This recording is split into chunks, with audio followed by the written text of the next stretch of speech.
começa no Salmo 90. O livro do Gênesis é uma resposta a Moisés, à oração do Salmo 90, que antecede a travessia do Mar Vermelho. É o único salmo filosófico do livro dos Salmos, ao ponto que o versículo de número 12, o verso de número 12, Moisés ele diz: ensina-nos a contar os nossos dias a fim de que alcancemos coração sábio. No versículo de número 1 ele diz: Senhor, tu tens sido o nosso refúgio de geração em geração. É salmo filosófico. Moisés está pensando. Se você for notar no livro do Êxodo, não aparece a oração que Moisés faz quando Deus pergunta para ele: por que clamas a mim? Essa oração só vai aparecer no livro dos Salmos. Depois de feita essa oração, não foi escrita no livro do Êxodo, mas no Salmo. A resposta para essa oração vai vir 11 meses após a travessia do Mar Vermelho. Então, depois de 11 meses que Moisés está andando no deserto do Sinai, Deus decide responder às perguntas de Moisés. E o convite de Deus foi para que Moisés subisse ao monte. E no monte, Deus começa a revelar o que nós chamamos de Gênesis. O versículo de número 1 começa dizendo: no princípio, criou Deus, céus e terra. A partir desse momento, você entende perfeitamente que houve um princípio. Só que toda palavra na Bíblia, principalmente no seu original hebraico, ela tem fusão de palavras. Então nem sempre uma palavra é uma palavra. Em alguns momentos será uma frase dentro de uma palavra. A mesma coisa se eu lhe falar cadáver. A palavra cadáver em português é a fusão de 3 palavras, chamado cacófato.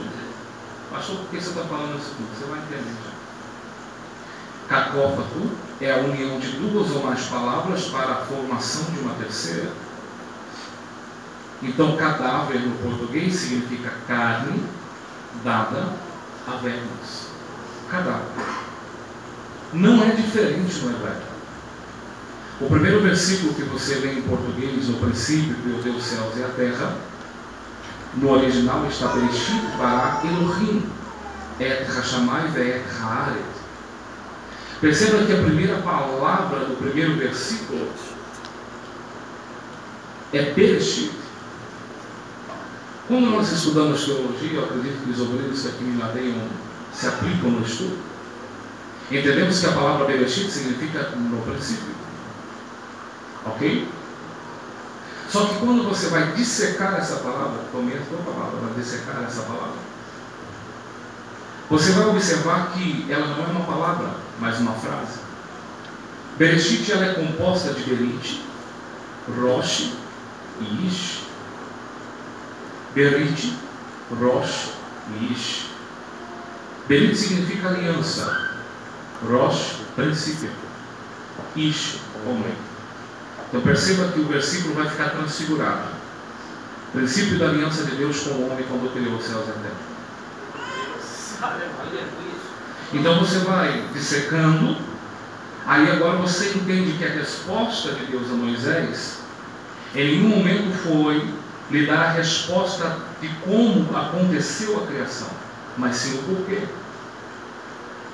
O versículo de número 1 aponta um princípio de aliança.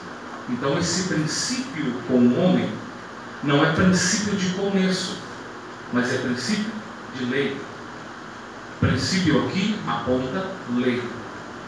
Deus está mostrando a Moisés que antes de criar tudo, Deus criou leis. Ele aliançou princípios que o futuro homem iria viver. Por isso, princípio da aliança de Deus com o homem. Se nós formos dissecar um pouco mais, o capítulo de número 1, a partir do versículo de número 10 em diante de Colossenses, Paulo entendeu isso melhor do que eu. Porque Bereshit, além de significar aliança, além de significar princípio e homem, significa primogênito. Então, Paulo ele escreve a Epístola aos Colossenses, ele diz que nós fomos tirados das trevas para a luz. A palavra beit no original, que dá a palavra berit, são as preposições. Então, todas as vezes que Paulo fala para, no, em, por, ele está usando beit. Depois Paulo ele vai falar sobre princípio, ele está usando rosh. E depois ele vai falar sobre primogênito, ele está usando bereshit. Então perceba que Paulo ele está dizendo que nós recebemos um princípio de Deus através do primogênito. Então agora o versículo vai ficar um pouco mais elástico. Princípio da aliança de Deus com o homem através do primogênito quando criou os céus e a terra.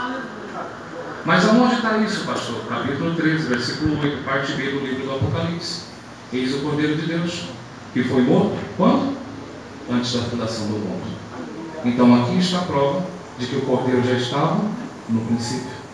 E sendo ele o Cordeiro no princípio, através dele nós temos uma aliança com Deus. Ok? Então